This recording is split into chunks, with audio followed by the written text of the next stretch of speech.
Hi, my name is Dan Paulson and welcome to video 2 of Decoding the Tao Te Ching. In this video, I am going to continue on from where I left off, but before I get started, I'll let you know that if you're catching this video as the first one, I'll post a link below to the first one where this begins. I am going to unpack this one a little bit though before I get into it, and I'm going to start with discussing what the Tao probably is, something that Lao Tzu did not know, and also to figure out where we left off in the first verses 1 through 9 in the first video. So what is the Tao? Probably. To me, the Tao is the flow of life. We know this from Lao Tzu. You're going to hear a lot of things I say we already know. All I'm going to do is add a degree of resolution, maybe 2 degrees of resolution to what he understood. Let's just start right now with what we know today. The human is a biological device but uses an electrochemical brain, like a storage device that is connected to a central nervous system and is connected to the cosmos and is connected to the field that connects all humans and all the cosmos together. That's not a very strong field. I want to make sure to say that that is something where we just share emotions. You know, it's a place some people like to go there and pretend that the entire life unfolds there. There's other people that say there is nothing there at all to it. There's people that realize, no, there's something there. It's not very much. But then you find people that are claiming to make contact with spirits of the dead or bringing back knowledge from disembodied spirits or things like that. And to me, that suddenly launches off into this supernatural world of demons, ghosts, angels, spirits, genies, things that are just, they're stories. They're there to explain something that we don't understand, but we actually can understand it. We can share thoughts, we can share emotions, we can have experiences happen that makes us wonder, what was that happened? That's about the extent of it, but there's something there. And when we're living life, we are in that flow and we are experiencing life within that flow. Everybody is in the flow of life. Some people think that the Tao means being in the zone. That is not true. Being in the zone is simply being in the Tao at an extreme point where you are letting it flow. When you're not letting it flow and you're grabbing onto things, you're still in the Tao. It just doesn't work well for you. Everybody is always in the Tao. And that's where, when we started off talking about what Lao Tzu was describing to us, he tells us that naming things is what gives them their origin. What could that mean? So in this process that I'm using, we've learned to turn it in upon ourselves. That means that the verse is about me and that components in the verse represent components of my psyche. This is Taoism. It's not supernatural. There are not ghosts and goblins and spirits and gods that exist beyond here. So we can keep this teaching very grounded, very psychological, very inward turning. It's the easiest one to do that with.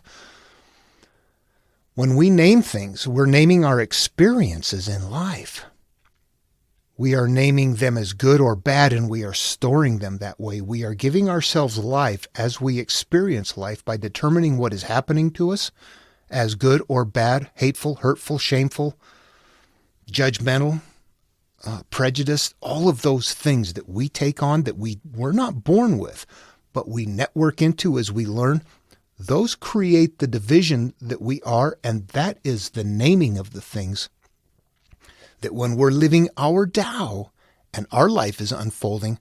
Remember in the first section, the first 9 verses, it talks in there about how the Tao gives life to good and bad, left and right, up and down. It doesn't matter. The Tao is the cosmic energy flow. That's all it is. The Tao is whatever you can create based on your life, based on your drive, based on your desire, but it comes through the filters of your mind, the unconscious filters. We can consciously catch things and manipulate them. But when you're not paying attention, it's the the subconscious stuff. It's the nested things. It's the things that you have buried away that you don't want to deal with or that you're okay with, but that are off course with being open and having an experience that is just more really in compliance with your desires in the Tao. We all live in the Tao. Sometimes you're happy and you think, I just want to stay here. Other times you think, I don't like this life. Can I do something to change it? And yeah, you can. And that's what Lao Tzu is going to teach us. I'm going to contend, however, as we go through this teaching, that everything I just explained to you, Lao Tzu could not explain. He didn't know cosmos. He didn't know energy. He didn't know that all the empty space in the cosmos is full of energy. I don't think he understood that we were sharing emotions a little bit. He didn't know that we had a brain and electrochemical storage, or that the experiences that we had from inside of us were from the chemicals in our brain and the way that we experience life, our emotions, our endocrine system, our entire physiology, that these are normal functions. But he saw the way that you acted, the way that you thought, the way you experienced life somehow dictated the continuation of life. And to him, that was a mystery. That was the Tao. That was something that couldn't be understood. It couldn't be explained. It couldn't be talked about. The more you talk about it, the less you understand it. This is 2,500 years ago. They didn't understand it. But we can. We can update his teaching and understand what he's talking about. So what is he talking about then? I'm going to contend that the Tao is going to come down to this. When you're born, you are in the Tao. We're always in the Tao, right? But everything is fine. Everything is good. You're flowing good. As you experience life and the things in life, you begin to judge them and you put them away that way. And that becomes a part of you. And that is how your life begins to unfold. And the more that happens, the more you network into it, the more your life unfolds that way. You have to unravel yourself from that. You've got to stop the judging. You've got to let go of things and just allow things to be in order to live in the Tao in the way that you want to. And I'm going to contend that as we go through here and do our best to interpret what Lao Tzu is saying using this fixed process, so we don't go supernatural all over the place. It'll be something that's tangible that every person can sink their mind into, unless you just deny it. It is at once a mental process that everybody will recognize as something that you do. Let me see, what else did I want to say? What is the point of this path? The point of this path is to get back to that place where you are no longer having a tough life. When you're a little kid, you're laughing, you're goofing around, you're having fun. Some people continue life that way. They don't need to go on this path. The people that need to go on this path are the ones whose life didn't end up that way, who have to figure out how to fix what is broken inside of them because it continues to play out and hurt their life. We got started in a different way, and we have to take different steps. And let's see. Yeah, I think that was all I wanted to say. The naming of things is when you decide what is good or bad in your life, or what is black or white or brown or yellow or green or blue or red or yeah, when you decide things in your head and you put it that way, that starts creating the divisions that are there. And Lao Tzu's teaching is to not do those things, to let those things go, to not name things, to not create things, because he knew somehow that in doing that, it changed your life. He didn't know how, but he knew that it changed your life. Okay, and a reminder, I'm using the New English version by Stephen Mitchell. That is published by Harper Perennial Modern Classics. And I will be referring a couple of times to other translations. There are variations in them, and sometimes it's very helpful to have a couple of different translations so you can kind of average out the concept of what they're trying to translate from Chinese to English. So I will bring those in whenever I need them. And all right, let's begin. We left off at verse 9, so on to verse 10. Can you coax your mind from its wandering and keep to the original oneness? Can you let your body become supple as a newborn child's? Okay, I'm going to do something a little different this time, and instead of reading the whole verse and then going back and going line by line, I'll just go line by line. I'll try to speed things up. And, before I get into this, I'm going to tell you also, I'm not going to do the whole Tao Te Ching, and I'm going to tell you why. Here is something that unfolds when you unlock it this way. The path to enlightenment is to understand that when you were born, you were one. You became potentially multiple things. Whatever your experiences and however you put them away, that is what you have become. We all become different. Even if we share experiences but store them differently, we can be affected by them differently. It's all an inner mental process. The path to enlightenment is knowing that, understanding that, stepping outside of that, understanding that you're not your experiences, finding a way to let go of all of those things so that you are not frazzled and living those experiences continuously or periodically whenever they surface. But you find a way to let all of that stuff go, and when you do that, you live in nirvana, the Tao, the kingdom of heaven within. If we look at those as different physical experiences, they are radically different. If we turn them in upon ourselves and just think each of those terms is an analog for a mental state of being, then instantly they are the same thing, the same location. It's a state of inner peace, just nested in different shells. That also teaches you that you can't make other people do it, that it's going to be a difficult path. It will let you know things like that. That's it. But what's going to emerge here is you're going to see that there is different verbiage that is teaching the same lesson over and over and over again. Once you realize you turn it in upon yourself, that you are components of the verse, that you use all of it on yourself. And by that I mean, if you are being told that you need to go recapture your land is your mind that has been taken over by life experiences. You must conquer those life experiences and take back over your land. That is how the stories are nested in manners like that, in similar manner like that. And it's going to be over and over and over again, the same lessons nested in just different verbiage. It'll get boring. Okay. Can you coax your mind from its wandering and keep to the original oneness? What is the original oneness? When you're born, you're not wired, you're not networked yet. Whatever you desire, you're in the Tao, you're in the flow. There's nothing that is going to impede you. You don't have these little rudders along the way that are going to get triggered as you experience life with 1 trillion people who have the same things that you do, that you're going to trigger each other. Maybe attract, maybe whatever. You're going to get triggered. That's the only thing that you have to worry about. You get triggered because of what you have inside. Can you get rid of all of that stuff and keep to the original oneness to get rid of that stuff? Can you let your body become supple as a newborn child's?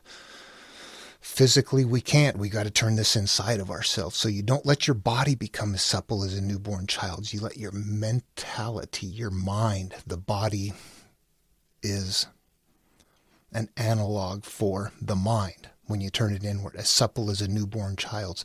Can you get back to the original oneness? The kingdom of heaven within, how do you enter that? Like a child. Yeah, that's what this is saying right here. Can you cleanse your inner vision until you see nothing but the light? Can you love people and lead them without imposing your will? Okay, and the first thing we see there in the first line is that it is an inner verse, your inner vision, until you see nothing but the light. That is not about your eyeballs. That is not about your physical vision. It's about your inner vision. So what is this inner vision? It is talked about in every religion and spiritual teaching. And even in Hinduism, talks about the third eye, the capacity to see the intangibles, just the knowing of things, the understanding of things. And I'm going to suggest here that the one thing that happens in the human, and the one thing that we have control over is this mass of conceptual thinking that we have put into place. When we're younger, it seems like that's the time when we're good at reading minds, having deja vu, having experiences that are kind of these mystical things, except that we're simple creatures. We're pretty small, so what does it entail? We knew Grandma and Grandpa were coming over before anybody told us, or simple things like that. But they seem to happen all the time. I believe that's a pretty natural state, a natural human state. But that as we grow and that as we begin plugging up our mind with convictions and perceptions, that we begin to cloud our capacity to do that, that's actually what's happening. And that teachers from antiquity, they knew this, they taught this, even as sciences came about later. Carl Jung, the shadow side. What is this? The dark side of who and what we are. It's a part of our experiences. Of course, there's more to it in Jung's teaching. We're animals. We still are evolving. We still have behaviors sometimes that are pretty tribal, and we need to be aware of those things as well.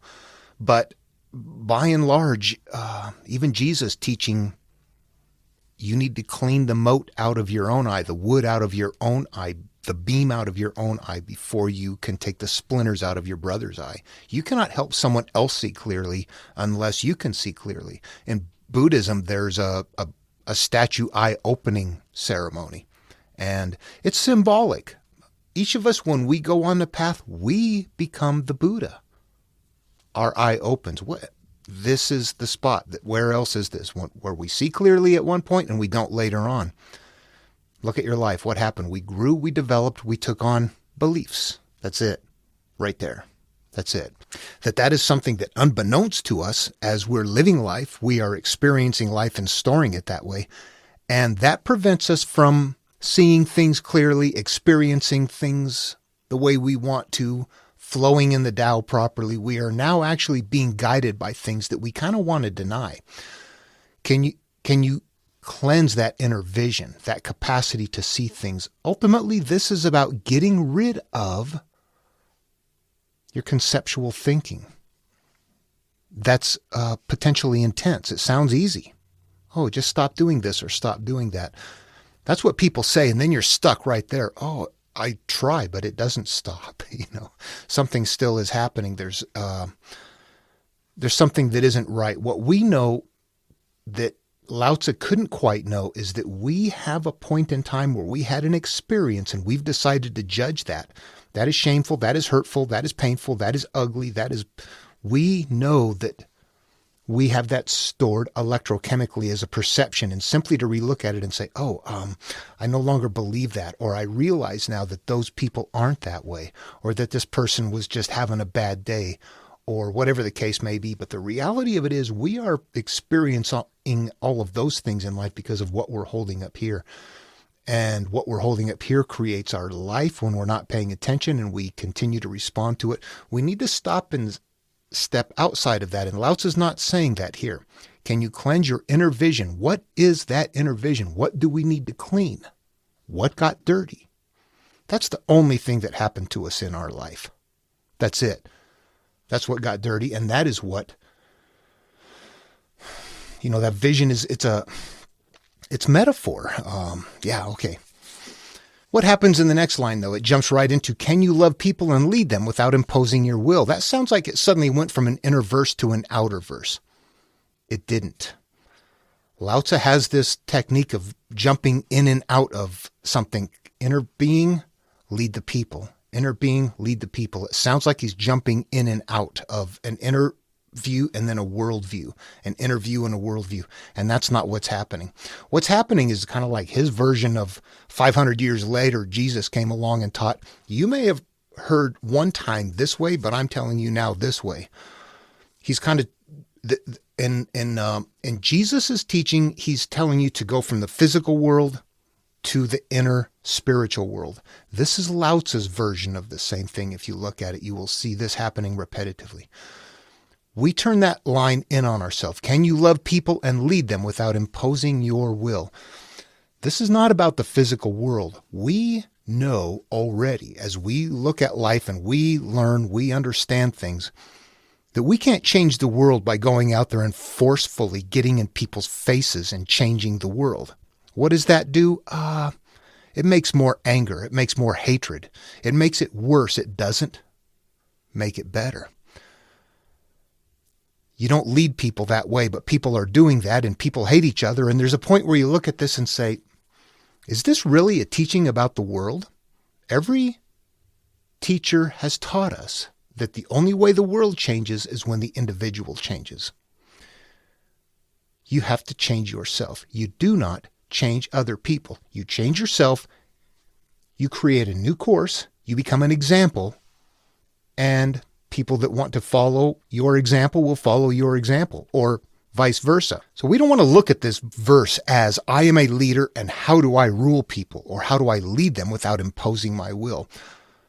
That will happen automatically from any leader who is already that way, as within, so without. So we turn this verse inward on ourselves too. Can you love people? What are people? People are analogs for our experiences. We have good experiences. We have bad experiences. When you have something that made you feel shameful, that is an offspring. You have something that you hate, that's an offspring. You have a judgment over here. These are just metaphoric references to offspring, good offspring, bad offspring. The people are the things that you have inside of you that are acting out in you, that have become a part of you. And can you lead them without imposing your will? This is telling us to be kind and gentle on ourselves, to watch it come, to watch it go, to observe what is happening and lead those things without fighting those things, without understanding that they come from someplace and that they're going to come in and they're going to subside. They're going to come in and they're going to subside. And the idea in these teachings are to let that happen enough until it dissipates, until it stops coming. That takes a while. That degree of resolution I talked about, something they didn't know, is us understanding that what they're doing is they're watching it come and watching it go, is they're trying to change that perception. I got raped. I hate that person.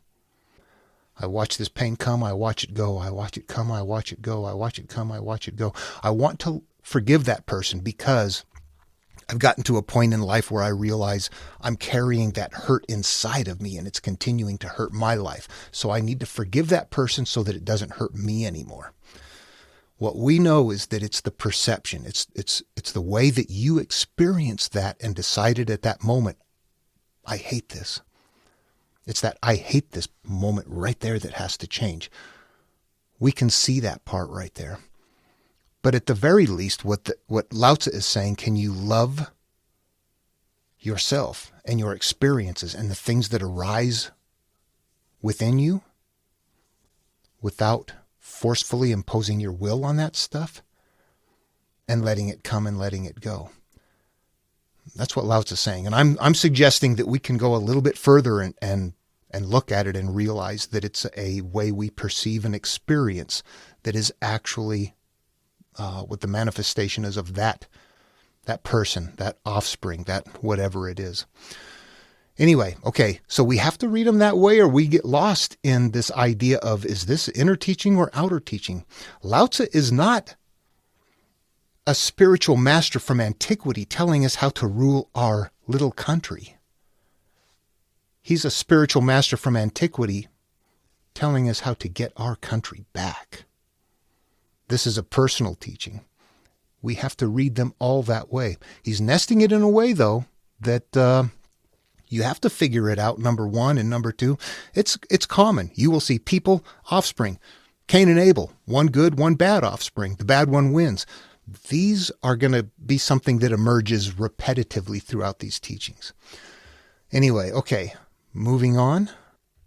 Can you deal with the most vital matters by letting events take their course?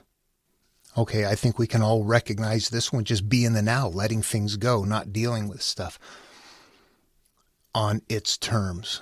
And we know this. It's difficult to do sometimes. I find it important sometimes to analyze the hell out of these things. And in this case, let's take a look at it. What happens in the physical world is the final manifestation of whatever energy is driving to make it that way. When you're dealing with something that has happened, you're dealing with the manifested final result. You're dealing with the aftermath. Think of it this way. Let's use an apple tree as a metaphor. And just imagine that this tree always produces rotten apples. No matter what, the apples always are rotten off of this tree because that's the tree. And you leave it in place, but you keep complaining and dealing with rotten apples going, why does this happen? When in all reality, the apples are a result of the tree, which is a result of the seed, which is a result of whatever it comes from. And those apples are going to continue to emerge the way they are unless you go after the seed and pull it out, change the mechanism of it. Okay, so this is an analogy, and we're using the tree and the apple and whatnot as analogs for our life, for our experience, for what's happening, for what's playing out of us. When you see somebody angrily bursting out, you might have to interject to provide some safety. But what you need to understand is that this is not the incident that is happening, that there is a motivating force in the minds, in the subconscious minds of people or of yourself. That's the only one you have control over. You have to be able to remain disconnected from the physical things happening so that you don't add to them or continue to feed your own issues and make them stronger and stronger. We get better at whatever we practice. And that's good things or bad things. And anyway, yeah, that's it. It's just recognizing that you have to let things come and you have to let things go. If you're constantly interjecting yourself into what is going on, you're making it worse, not better. This verse goes along with the last one, though, and we'll get back to it in a little bit. But I think the emphasis here, though, is when you look at it, it's still just more watching things come, watching them go, not interjecting, not fighting, not being aggressive against the things that have happened. Not just among other people, but really yourself. It's being tough on yourself, hard on yourself. We do things, we act out. And when we criticize ourselves, we're not making that better, we're making it worse. It's like somebody else doing that. We're doing it ourselves. What we need to do is make friends with the things and learn how to face them and deal with them as far as the healing goes. Anyway, that's those are the elements that we add to it that we know from today's modern psychology. All right, moving on. Can you step back from your own mind and thus understand all things? Okay, we see a further continuation of the same teaching. Stepping back from your own mind, from your own, everything about your mind. Your mind is not just what is your conscious thinking, but all of the things that you can pull out of your memory from your past. Can you step back from all of that? Can you separate yourself from your experiences and thus understand all things? That's what you have to do. You have to get out of that. Okay, let me go ahead and finish up on verse 10 right here. Giving birth and nourishing. In the spiritual world, what you give birth to are the things that you create, the things that you store away, the things that you decide upon. When you have named it, you've given it birth. You have created it. That is something that can happen good or bad, though. So this one, I'm not certain of the interpretation. Giving birth and nourishing. If you do something good and continue to practice it, you'll get better at it. If you do something bad and continue to practice it, you'll get better at it. That is giving birth and nourishing. So be aware of which side you're coming down upon, and that whatever you're wiring up here is going to be what is unfolding in your life. Having without possessing. Yeah, just not being tied to possessions in life, that they become what you worship. Yeah, what is in the physical world stays in the physical world when you die. What makes you happy? Anyway, having without possessing, you bet. Your possessions should not control you. Acting with no expectations. Same thing, just conducting yourself the way that you are, and wherever things fall is where they fall. That's operating and letting things unfold. Leading and not trying to control. Same thing. You see that we're getting into this repetition of just letting things be, letting things happen, wiring this up here and letting everything else happen, and don't deal with that outside stuff. This is the supreme virtue. Supreme virtue, ultimate reality. That is the truth. That is your goal. That is what you're looking for. And when you achieve that supreme virtue, your pathway through the Tao is to your liking. Okay, moving on to verse 11. We join spokes together in a wheel, but it is the center hole that makes the wagon move. Okay, again, you turn it inward on yourself, and the center hole is really the point that we are looking for. The center hole that's empty, the mind. Everything else circles around what we hold up here, whatever our hub is, I guess. Yeah, okay. We shape clay into a pot, but it is the emptiness inside that holds whatever we want. There we go. Yeah, we can shape our lives, but the emptiness inside is what actually creates that pot. Then we move on and we hammer wood for a house, but it is the inner space that makes it livable. Same thing, seeing a trend here. The inside area is what creates our life, creates our home, creates our house. We work with being, but non-being is what we use. So that kind of sums it up, and it does it without using the analogs of the wheel and the house and whatnot, the pot. We're working with being. The physical world is what we deal with, but non-being is where it comes from.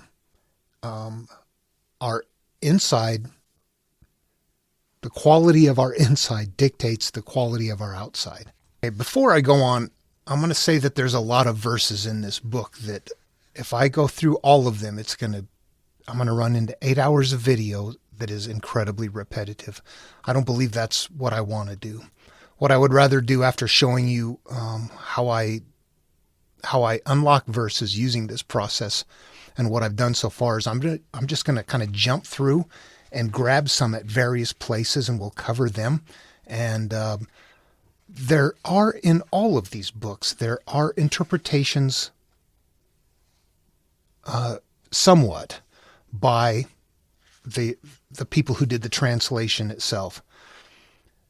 Some of them have different understandings, and people might ask why I use Stephen Mitchell if I change a lot of things or stuff is, the verbiage is obscure. The verbiage is obscure with all of them.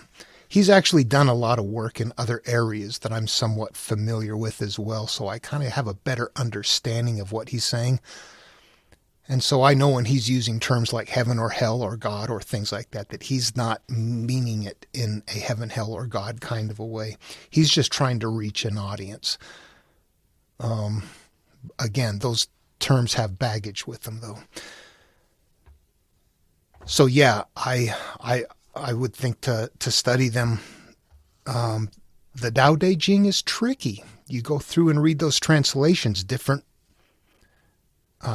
ones, and they don't sound like they're the same verse at all. You really have to work with them and kind of digest them and let them sink in.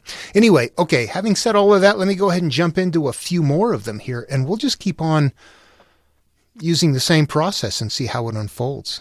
Okay, in the first place I'm jumping to is not very far away. Moving right on to 12 here.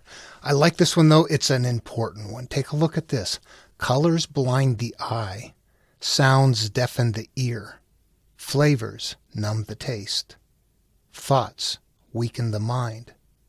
Desires wither the heart.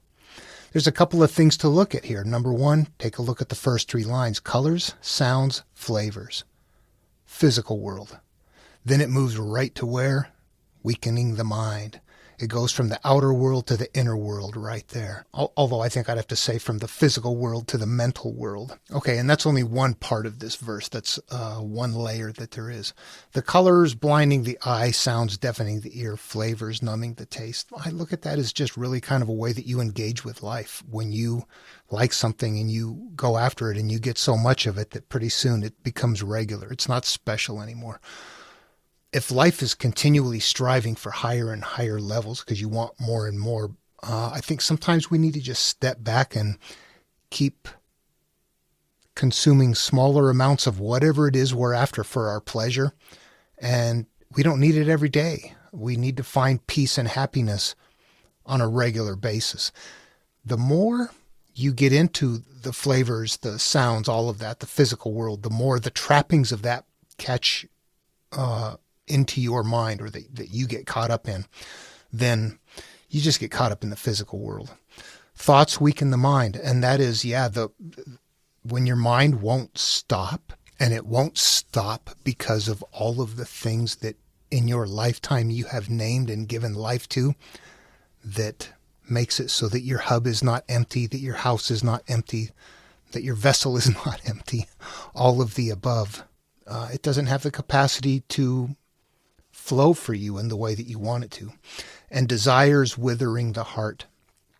Desire is longing, wanting things, having an unquenchable something that you have this sense of lack. And that sense of lack perpetuates into your life, which continually perpetuates more of the same.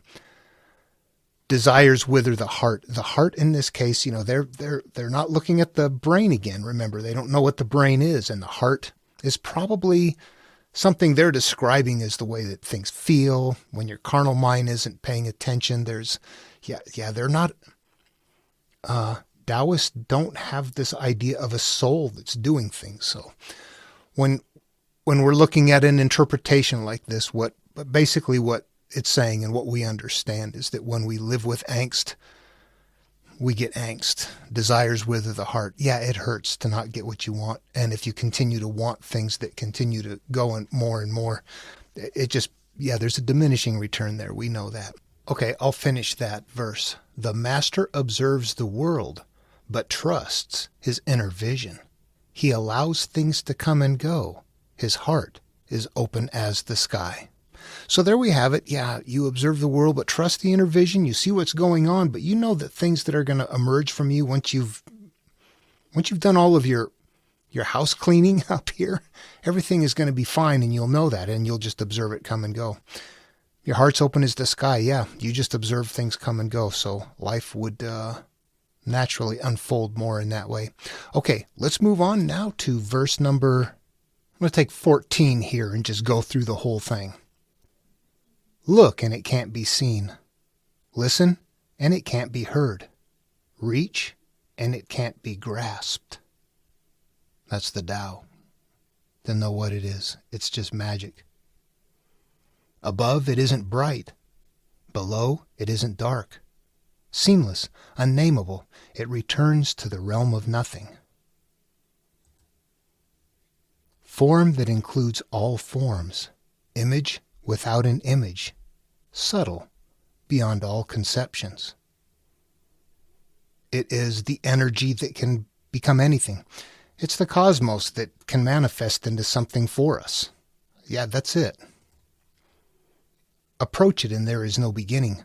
Follow it and there is no end. You can't know it, but you can be it, at ease in your own life. Just realize where you come from. This is the essence of wisdom.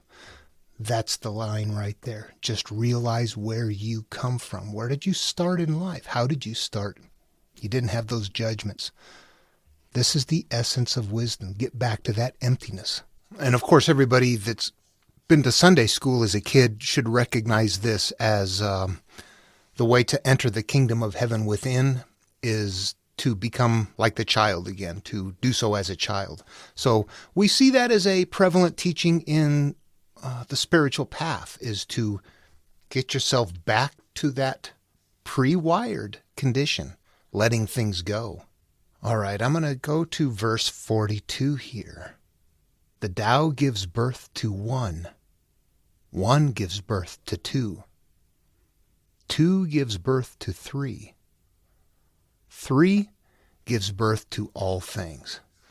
This is us and the cosmos. The Tao is what? Everything. The whole cosmic ebb and flow of everything that exists. It gives birth to one. Okay, well, whatever. Here we are. One gives birth to two. When we are one and we begin to grow and develop, we become two. We become separated. Male, female is the term that is going to be used. We can call it conscious and subconscious. I don't know what they would have called it. Some traditions call it conscious and spirit, or mind and soul, that sort of a thing. Lao Tzu, I'm not certain what Chinese was, but at any rate, this is what we could call today the conscious and the subconscious mind working together, making the decisions which gives birth to all things. That is where the creation happens, between the conscious mind making a decision about the way that experience is going to be stored and then putting it away into the subconscious mind. And that is what gives birth to what continually happens in our life. And you know what? Does that sound like the trilogy? I shouldn't go there. Father, Son, Holy Ghost. Father, Son, Holy Ghost. Conscious, subconscious, cosmos. It's the same teaching, nested in a different shell, just a different vehicle to carry it. All things have their backs to the female and stand facing the male. When male and female combine, all things achieve harmony. All right, right off the bat, we know this is not about real life. If male and female combine, there's harmony, but there are times where that's not the case, and there are times where people do better when they're alone. So this can't be about the real world. This is where we look at that idea of male and female, and that all things have their backs to the female. Whatever we have created, if you can't quite describe it, is stored in the subconscious mind. But whatever is there that causes you to experience something in life, we'll go with something repetitively, okay? Something in that hub that's cycling around and around. When that is something that is in place, they're referring to it existing between the female portion of you and the male portion of you. The conscious has created that. It is between the conscious and the subconscious. When male and female combine, all things achieve harmony. Yeah, that's the idea. You're supposed to combine those two back together again, making the two into one sort of a thing. The male and the female combined, the marriage, the not getting divorced. That is what this one means. Ordinary men hate solitude, but the master makes use of it, embracing his aloneness, realizing he is one with the whole universe. You know what we know today? Myers-Briggs brain types, personality types. I think he's just describing introverts, introverted feelers, INFPs, INFJs, ENFPs, ENFJs, lesser so. People on this path generally, we like being alone, don't we? It's not something you grow into or you say, I like being with people, I'm going to force myself to not. You have personality types that dictate kind of whether or not you enjoy that or not. Realizing he is at one with the whole universe, I'll be honest with you, if you're doing this kind of stuff, you're not just out there realizing you're at one with the universe. You're out trying to resolve these issues. You're trying to take care of the things and look at the things that you're carrying in a way that you're able to let them go so that they cease to be a part of you. That is how you become one with the whole universe. And then flow in the Tao in a way that is more to your conscious choosing, and all these little subconscious things that you're carrying with you are not playing out all the time. Okay, I'm going to jump to 60. Governing a large country is like frying a small fish. You spoil it by too much poking. Center your country in the Tao, and evil will have no power. Not that it isn't there, but you'll be able to step out of its way. Give evil nothing to oppose, and it will disappear by itself. Okay, first some talking points. The governing a large country is like frying a small fish. A little fish doesn't take much, does it? It's going to be done very quickly. Don't put a lot into it. We have in recent times seen what happens when somebody can't leave things alone, and the country becomes very much in turmoil. And so we see examples of how to lead and how not to lead. But is this what he's talking about? Is Lao Tzu telling us how to rule a country? We have to continue to analyze this for ourselves. We can't just read it at face value and think that that's what it means. Although it might be. He might just be telling us that's how you do it. But what we know is that people who do this are doing it because they are already that way. They don't need to be told to do this. They will do that because it's their personality. It's the way they function. It's the way that they work. So is this a necessary spiritual teaching, or is it just a here's what happens?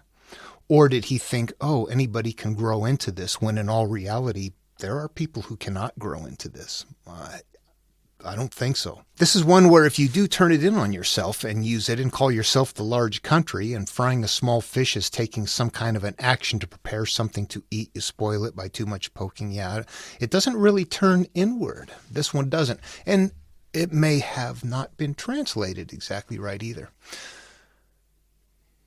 That's okay. We're just analyzing it.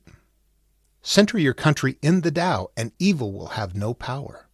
Not that it isn't there, but you'll be able to step out of its way. That might have been a lot easier to say pre-nuclear planet. There is evil out there now that at some point in time will just take. Well, I don't need to get into all of that. Centering your country in the Tao. Center yourself in the Tao. That's all you can do.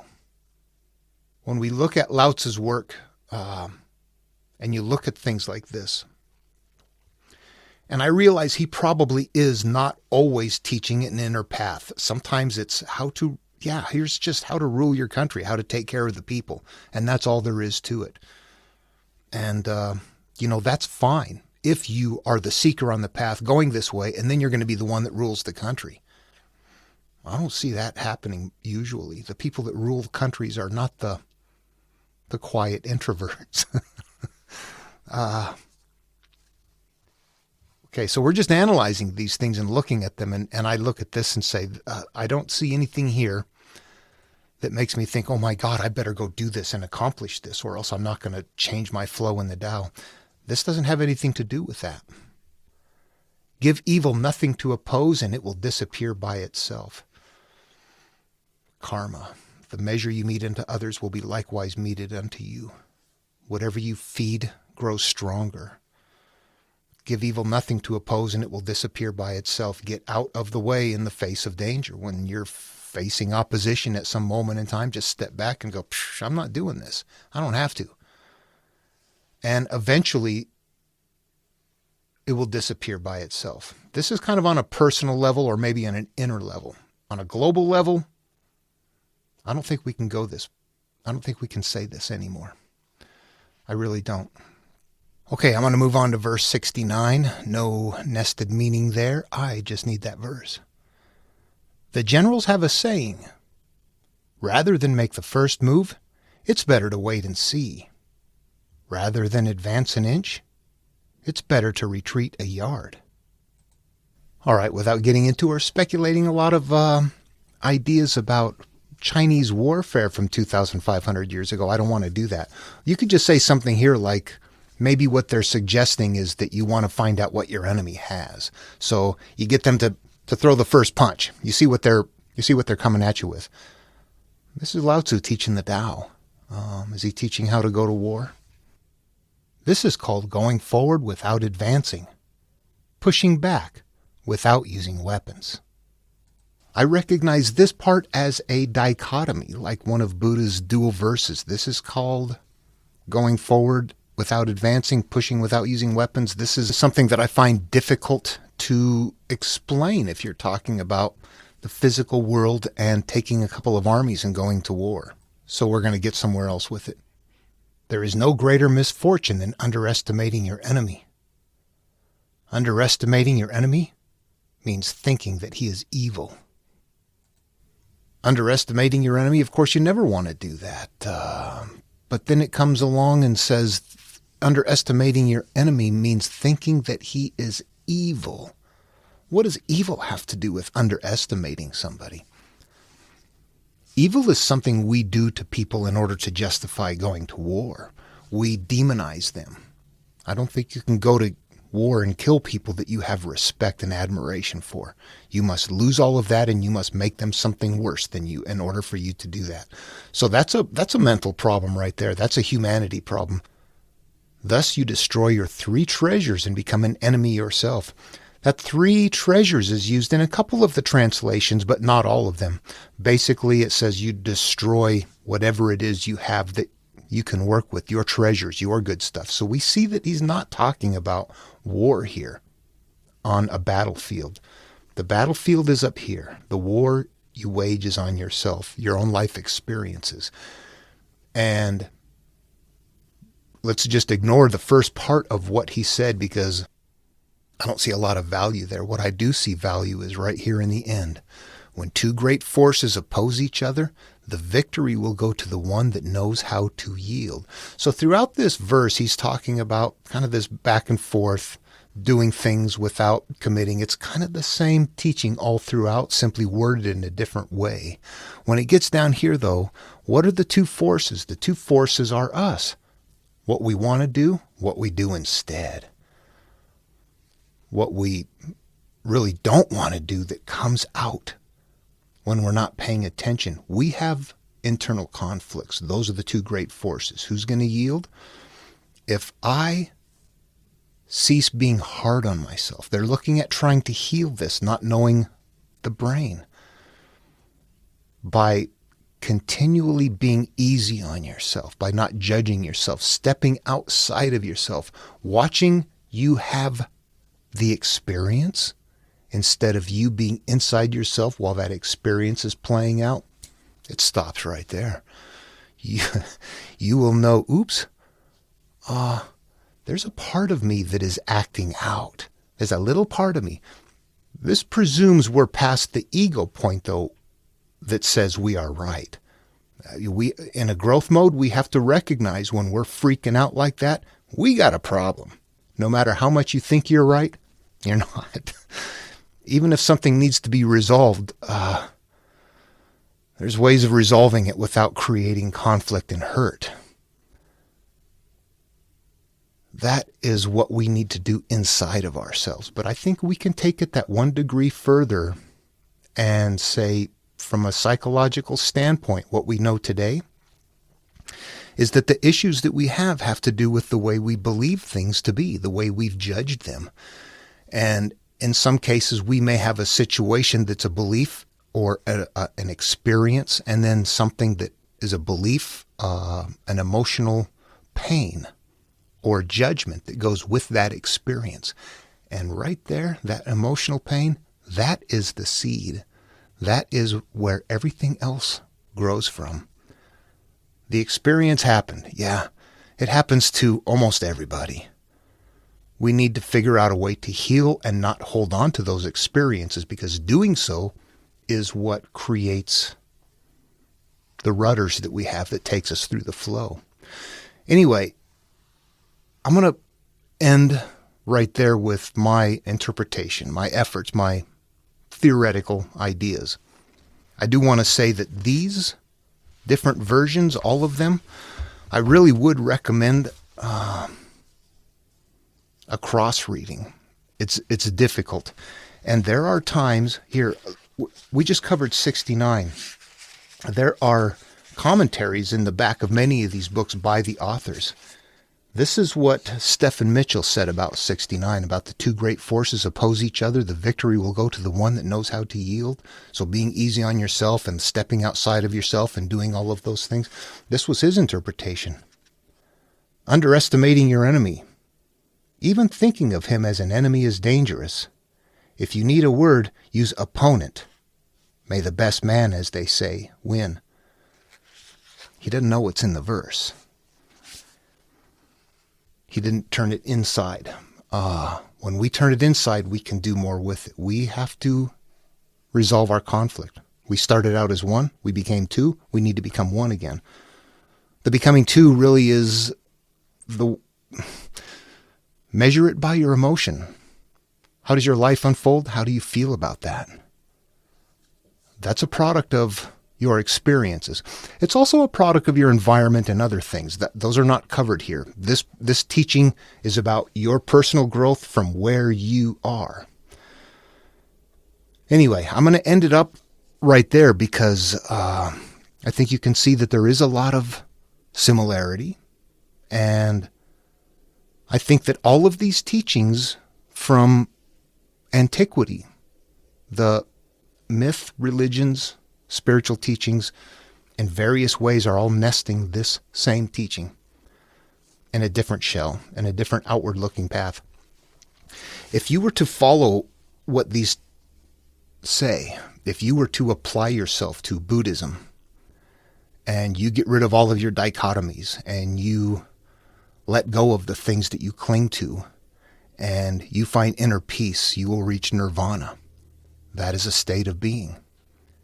If you are a Taoist and you realize that you have named things and that you have become a product of those things that you have named, and that the Tao that you're flowing in is now a product of that, and you must resolve those issues to change your Tao, which changes your state of being and the way you feel about life. That can happen if you commit yourself.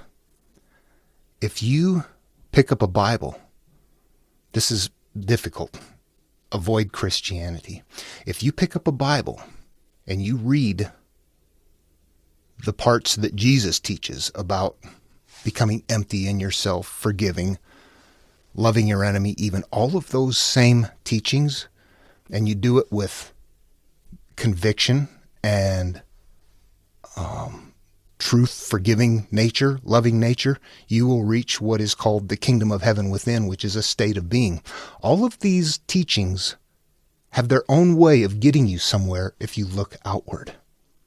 Yet every one of them, if you turn them inward and make it about yourself, it's a fast track. Instead of forgiving something 1,000,000 times, trying to be okay with it, you turn inward and say, oh, here's what happened, and I feel bad about it. I got to change the way I feel about it, and then everything else changes. If you've done the outward work, if you have thought about something enough times till it doesn't hurt you anymore, you've changed the perception. That perception is changed when you're completed. However, if you change the perception, everything else falls in place. This is the point of origin, that perception.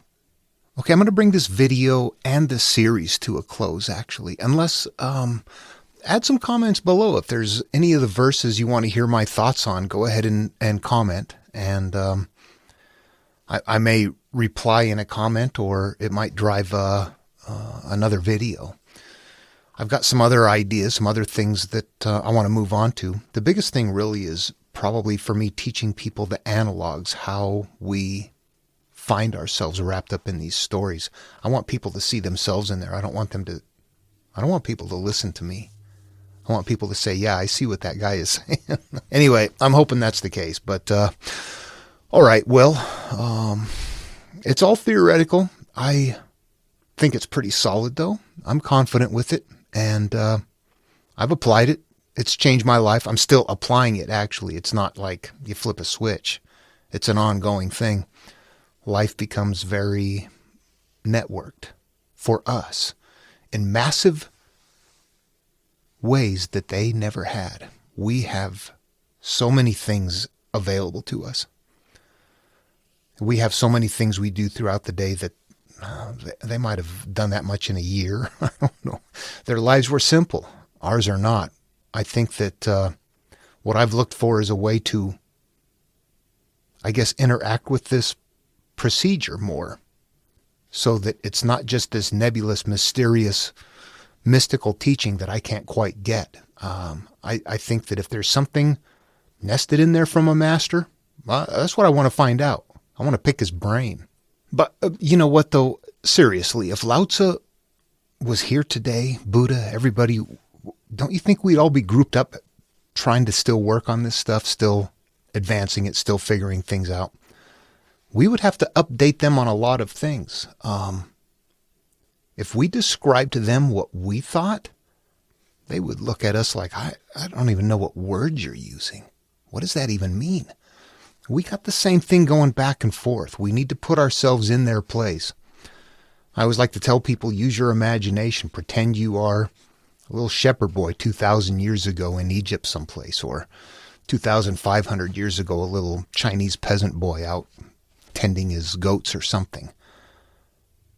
And do that a long time, and think about your life and think about your day, what you do, and what emerges is this idea that all the things that we do on a daily basis are not there. They're not there. I think it's very incumbent upon us to put ourselves in their position, listen to them, study from them, then take everything we've learned, apply it to what we know today, and see if we can't update what they were teaching. They were not teaching something magical, mystical, that we can't see, that's invisible. Taoism is what? This is going to see your shrink until you've got no issues left, except you're the shrink, and you're the one with the problem. You have all of the roles. The upaguru, the guru nearby. You have to observe your life. You have to set aside your ego. All of those things are necessary, but that is what is needed to go on the inner path. It's one direction. Everybody has their own path. Why? It goes in yourself, in your mind, really. I keep pointing to my heart, but it goes up here. The doorway between your consciousness and your subconscious, and all of the things that Lao Tzu said was kind of in between those two, between the male and the female, but we know really is those perceptions that we have.